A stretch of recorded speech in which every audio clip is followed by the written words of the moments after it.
Okay, so page 293 is the beginning of the chapter, Eaters, a Moderate.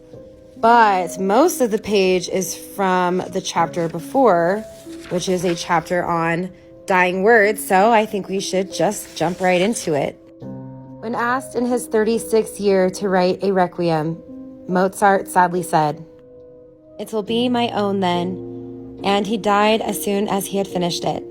"Did I not tell you truly," he said, musing over the score as he lay dying, "that it was for myself that I composed this death chant?"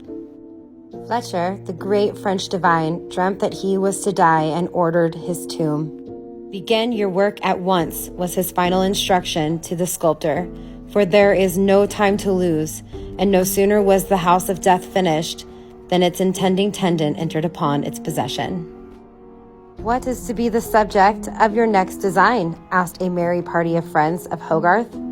"The end of all things," was the reply. "In that case," said one jokingly, "there will be an end of the artist." "There will," rejoined Hogarth, with a depth of solemnity that was strange to him.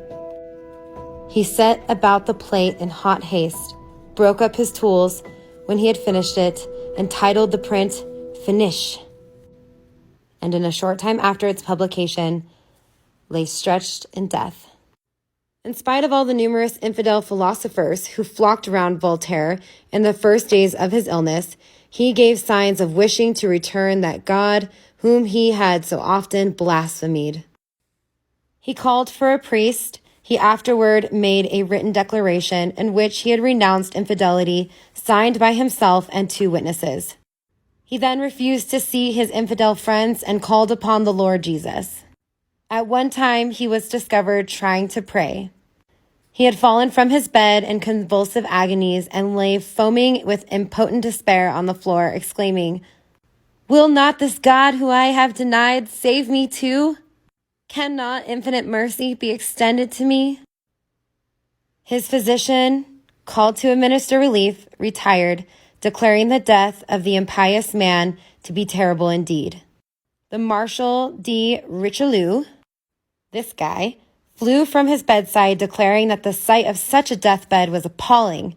He offered the doctor half he possessed if he would prolong his life for 6 months.